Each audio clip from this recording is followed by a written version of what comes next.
The Honorable Chief Minister of Tamil Nadu, President of the Dravida Munnetra Kazhagam, and the fourth leader of Dravidan movement, Thalavar M.K. Stalin avargale, our very special guest of honor, Honorable Mr. Ashok Gehlot, Chief Minister of Rajasthan, Honorable Mr. Hemant Soren, Chief Minister of Jharkhand, Honorable Mr. Tejasvi Yadav, Deputy Chief Minister of Bihar, Honorable Mr. Sitaram Yechury, General Secretary, Communist Party of India, Marxist, Honorable Mr. D. Raja, General Secretary, Communist Party of India, Honorable Mr. Akhilesh Yadav, Leader of Opposition, Uttar Pradesh and President, Samajwadi Party, Honorable Mr. Farooq Abdullah, Member of Parliament, President, Jammu and Kashmir National Conference,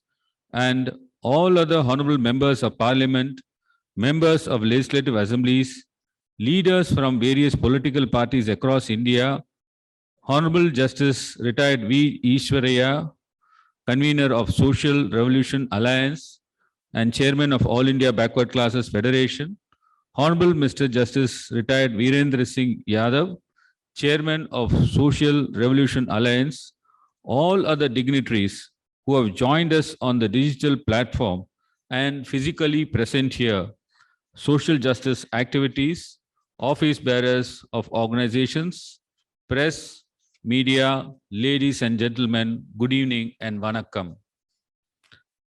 The DMK party was founded on the four pillars of self-respect, equality, social justice, and rational thought. These four ideals are essential to establish an egalitarian society with equal rights for all.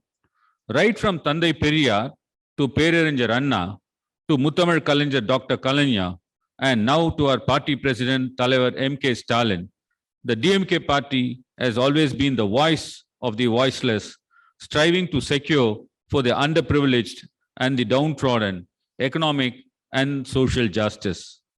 The Honorable Chief Minister of Tamil Nadu, after donning the mantle as a leader of Dravidan movement, he left no stone unturned to ensure social justice and equality. Some of the Dravidan model government's policies and achievements are unprecedented. He is a man of action.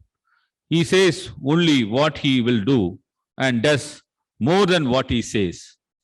Of the many historical injustices meted out to the OBC, SC, and ST communities, the worst is the artificial divide created by caste in place of worship that only persons born in a few so-called forward communities are fit enough to serve God. Thandai E.V.R. Periyar's long-standing dream was to have priests from the scheduled caste, scheduled tribe, and other backward class communities in temples to break this historical oppression, and our leader fulfilled this theme recently by issuing orders to train and appoint archakas from scheduled caste, scheduled tribe, and OBC communities as temple priests, reinforcing the idea that all people are created equal and should be treated as such.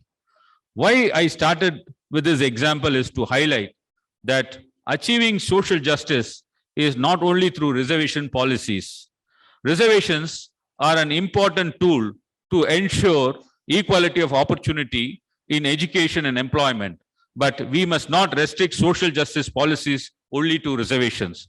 Today's program is therefore a platform for exchange of ideas to shape policy making across India in all spheres of governance.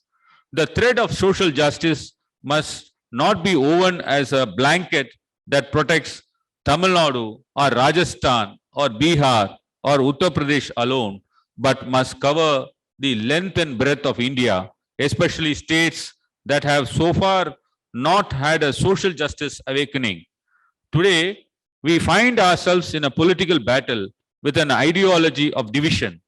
We must meet it with unity, unity of purpose between those who cherish the notions of equality and fraternity embedded in our Constitution's very preamble.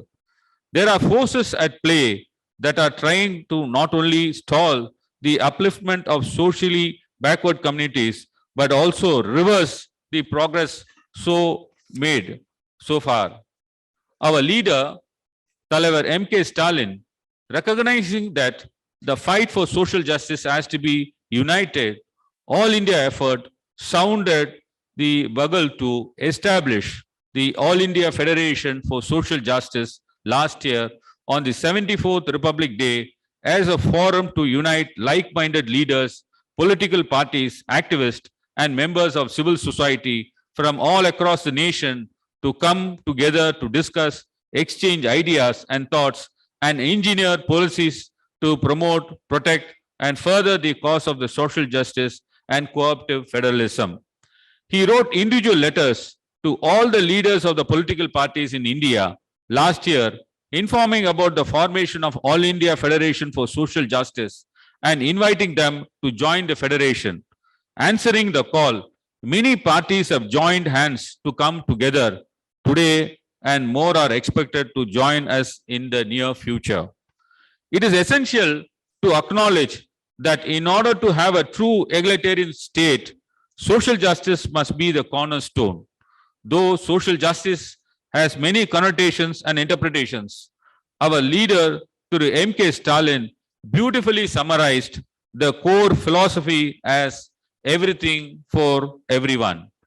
This means that the idea behind social justice is that the state's resource must be equally accessible to all members of society.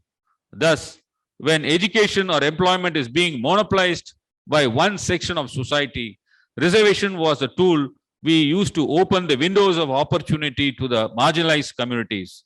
The battle for reservation was fought in both the political and legal arenas. As you are aware, 2 years ago, DMK, under the guidance of our leader, Hon'ble Mr. M.K. Stalin, fought for the OBC reservations in medical and dental seats in courts. And through the court, we secured 27% reservations for the OBC. And as a result, every year, about 4,022 seats in medical courses and about 1,000 seats in dental courses will be made available for the OBC students throughout India.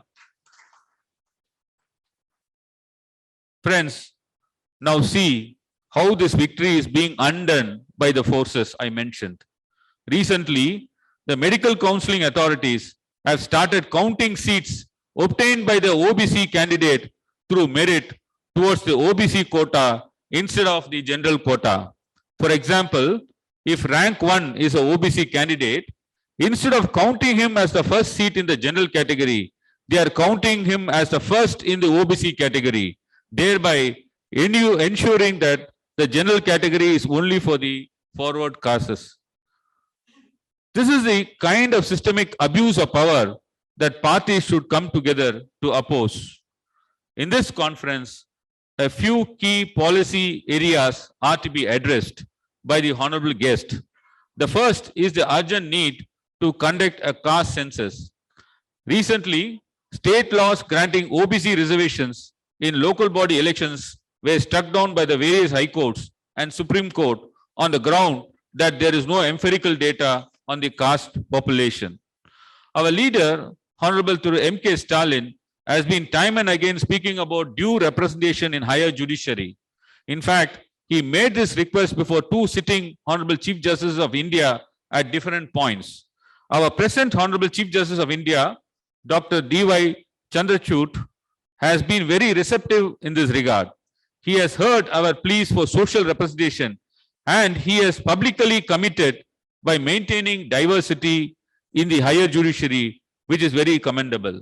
However, at the state levels, we must ensure that when high courts consult the respective state governments for appointment of judges, we insist on the due representation of all communities and women. I would also take this opportunity to place before this August gathering the need to include OBC reservations in promotions as well, and not just initial appointment, since social ostracization continues even after the appointment to a service. Therefore, there is a need to amend Article 16(4)(a) to grant reservations in promotions post as well when there is underrepresentations of backward classes. Another important aspect is that we reach out to the next generation to continue the battle for social justice. The legacy of great social justice warriors must be passed on to them. In Tamil Nadu, we have our Mr. Udyanidhi Stalin, Secretary of the DMK Youth Wing, actively promoting study circles and focus groups to educate today's generation about the struggles of Tandai Periyar and other social justice leaders. The inculcations of social justice values in the next generation is of paramount importance. Before I conclude, I thank Honorable Justice Ishwaraya, Honorable Justice Virendra Singh Yadav, who have brought together the various backward class organizations for this event.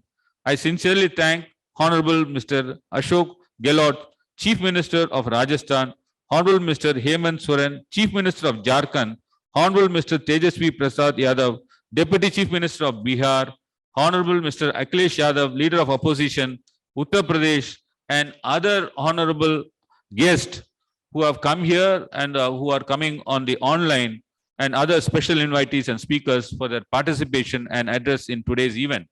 I wholeheartedly thank my beloved Talevar, Hon'ble M.K. Stalin, Honorable Chief Minister of Tamil Nadu, for being the guardian of social justice and uniting the country's most important social justice voices under this platform, and for being inspiration and driving force behind this federation. I thank each and every one of the honorable guests for their august presence here, and I'm positive this conference and federation is the first step of the journey to establish a nationwide network of social justice policies, heralding a new age in our democracy. Vanakkam.